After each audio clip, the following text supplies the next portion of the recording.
কেমন আছো বন্ধুরা? Welcome back to the channel. আর অনেকদিন পরে আবার সাক্ষাৎ, এবং সেই সাক্ষাতের শুরুতেই আমরা শুরু করব যেটা দিয়ে, সেটা হচ্ছে যে হাসরের ময়দান। এবং হাসরের ময়দান নিয়ে বেশ জল্পনা কল্পনা আছে। জল্পনা কল্পনা রয়েছে কি হতে পারে হ্যাঁ, সেখানে গিয়ে।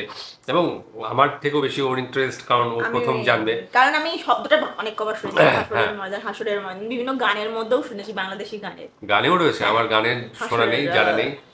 ওই কি আহ, একটা সামথিং গান ছিল না, অপরাধী বলে সামথিং, ওখানেও ওই গান হাসরের আচ্ছা, ময়দানের কথা। অপরাধীটা, আচ্ছা, হ্যাঁ, তো সেখানে সেইখানে হাসরের। হাসরের কথাটা শুনেছি। হ্যাঁ, এছাড়াও আরো অনেক বন্ধু বান্ধবদের কাছ থেকে এই হাসরের ময়দান এই কথাটা শুনেছি। তো আজ ভাবলাম যে ও যে বললো যে এই বিষয়ের টপিক। উপর আজকে ভিডিও হবে, তো আমি একটু বেশি এক্সাইটেড হয়ে গেছি। চলো তাহলে আজকে হাসরের ময়দান কি জানা তো যাক। চলো সেই এক্সাইটমেন্ট নিয়েই আজকে শুরু করা যাক, এবং আশা করি তোমাদেরও ভালো লাগবে। যদিও তোমাদের জানা রয়েছে, তবু আবার জানতে অসুবিধা কোথায়, হ্যাঁ, একই আমাদের জিনিস। এক্সপ্রেশন তোমাদের হ্যাঁ, আশা করি ভালো লাগবে, কারণ একদম আমরা একদম নতুন জানবো। নতুন জানবো। আমরা নয়, তুমি হয়তো নতুন যাবে, আচ্ছা, আমি আমার নতুন। আরেকবার ঝালাই হয়ে যাবে। আচ্ছা, তো চলো ভিডিওটা দেখে নিই, তারপরে আরো কথা হবে। চলো।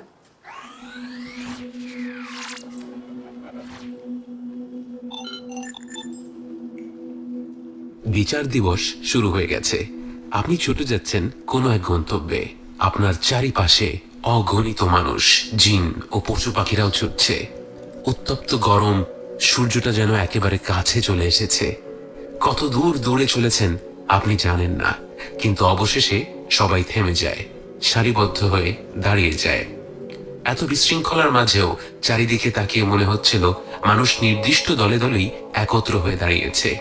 একদল লোক দূরে দাঁড়িয়েছিল। সূর্যের নির্দয় তাপের কারণে তাদের সারা শরীর থেকে অনবরত ঘাম ঝরে যাচ্ছিল। সেই ঘাম মাটিতে জমা হতে হতে তাদের টাকনু পর্যন্ত ঘামে ডুবে গিয়েছিল। তাদের থেকে আরেকটু দূরে আরেক দল লোকেরা আরো বেশি ঘামছিল। তাদের ঘাম এত বেশি হচ্ছিল যে তারা নিজেদের ঘামে হাঁটু পর্যন্ত ডুবেছিল। এই পরিমাণ আস্তে আস্তে বাড়তে থাকলো, এবং কেউ কেউ কোমর পর্যন্ত ডুবেছিল, কেউ কেউ বুক পর্যন্ত, কেউ কেউ গলা পর্যন্ত, আর কেউ কেউ তো ঘাম। পুরোপুরি ডুবেছিল। রাসূল সাল্লাল্লাহু আলাইহি ওয়াসাল্লামের প্রতিটি বক্তব্যের মতো এই বক্তব্যটিও সত্য প্রমাণিত হলো। তিনি আমাদের বলে রেখেছিলেন, হাসরের ময়দানে মানুষ তার পাপ অনুযায়ী ঘামতে থাকবে, এবং এক এক দলের লোকের পরিণতি এক এক রকম হবে। আরেকটু দূরে আপনি দেখতে পেলেন একদল নিষ্পাপ শিশু, কিন্তু তাদের চুলগুলো পেকে গিয়েছে। তারা নিজেরা শৈশবেই মৃত্যুবরণ করেছিল।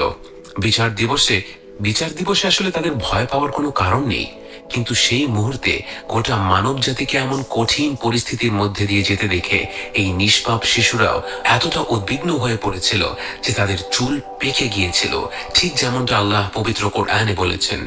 فكيف تتقون إن كفرتم يوما يجعل الولدان شيبا। এত উদ্বেগ, উৎকণ্ঠা, এত আহাজারি আর হাহাকার, এত অস্থিরতা আর এত কষ্টের মাঝে আপনি এত শান্তভাবে সবকিছু পর্যবেক্ষণ করছেন। বিষয়টি লক্ষ্য করে আপনি নিজেই চমকে গেলেন। আপনার আশপাশের মানুষগুলো যথেষ্ট শান্তিপূর্ণ অবস্থায় দাঁড়িয়ে আছে।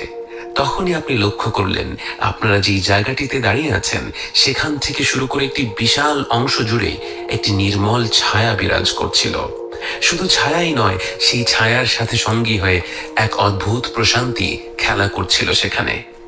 আপনার মনে পড়ে যায় রাসূল সাল্লাল্লাহু আলাইহি ওয়াসাল্লামের সেই বাণী, 7 ধরনের মানুষকে আল্লাহ তার ছায়ায় আশ্রয় দেবেন এমন এক দিনে যেদিন তার ছায়া ব্যতীত আর কোনো ছায়া থাকবে না। তারা হলো ন্যায়পরায়ণ নেতা।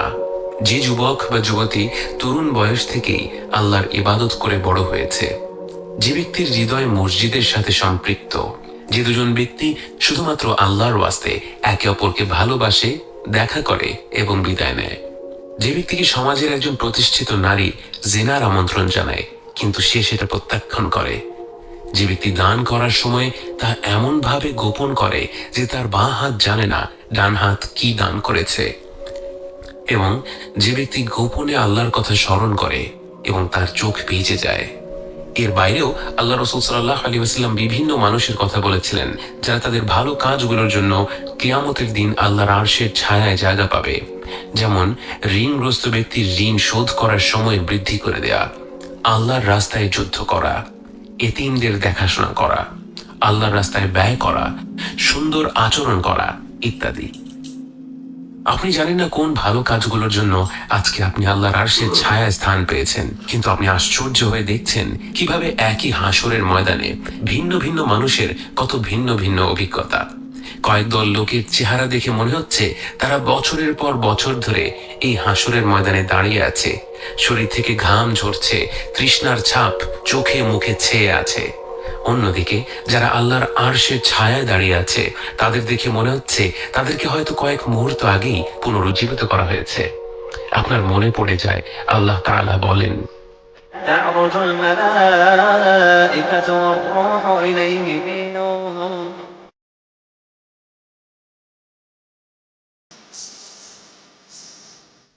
অবিশ্বাসীদের জন্য সেই দিনটি মনে হবে 50,000 বছরের সমান, কিন্তু সেই একই দিন আল্লাহর নিয়ামত প্রাপ্ত বান্দাদের কাছে মনে হবে যেন লোহর এবং আসরের মাঝামাঝি সময়ের সমান। তবে বিশ্বাসী অবিশ্বাসী নির্বিশেষে সেদিন প্রতিটি সৃষ্টি কিছুটা উদ্বিগ্ন থাকবে। আল্লাহ তখনও তার বান্দাদের সাথে একটা কথাও বলেননি, তিনি নিশ্চয়ই রেগে আছেন। সবাই অপেক্ষা করছে বিশ্বজগতের রব, সবকিছুর স্রষ্টা, যিনি জীবন ভর আমাদের সময় দিয়েছেন, আমাদের আহ্বান করে গেছেন, ভুল হলে ক্ষমা করে গেছেন, বারবার সুযোগ দিয়েছেন আমরা যেন তার দিকে ফিরে যাই।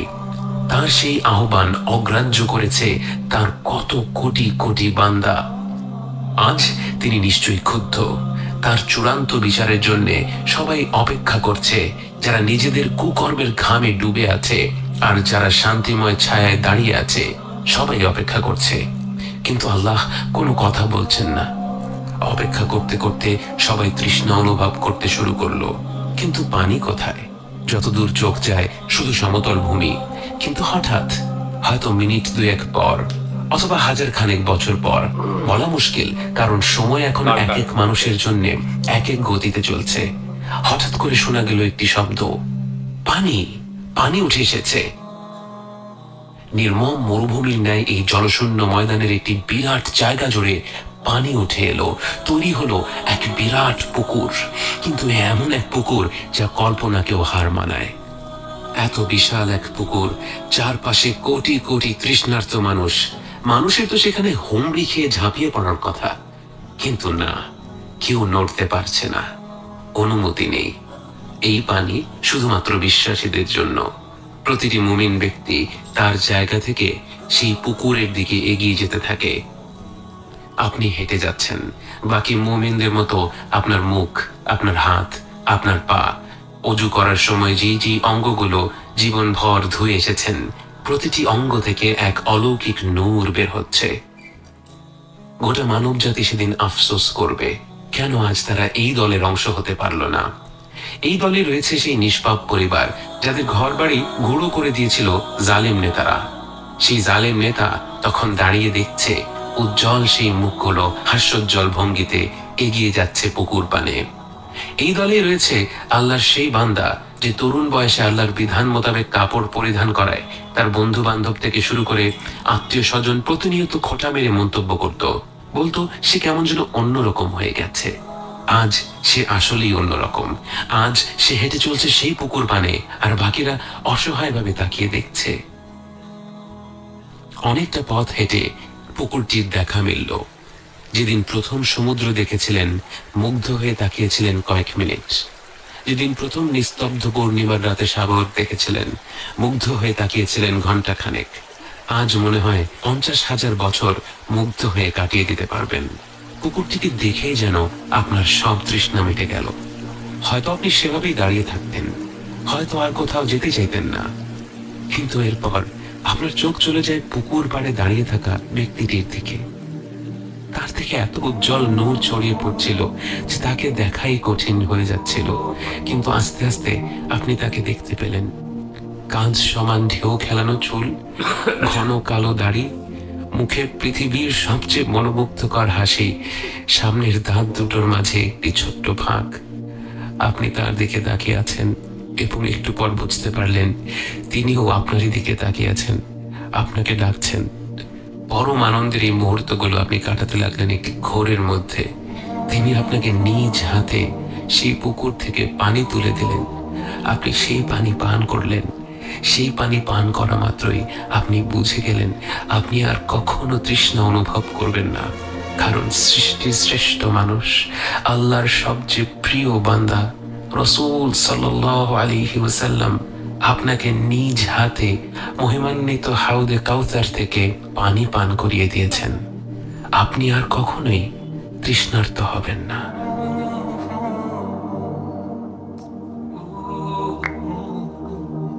হাসরের ময়দান, এই যে ভিডিওটা দেখলাম, এখানে আমি এর আগে জেনেছি কিছুটা, আজকে আবার জানলাম, এবং নতুন বলতে যেটা শোনার সেটা শুনেছে, এবং সেই সম্পর্কে কিছু বলবে। আচ্ছা আচ্ছা, আমার আমার মনে হলো যে হাসরের ময়দানের ব্যাপারটা শুধু এইটুকুই না, আরো অনেকটা হতে পারে।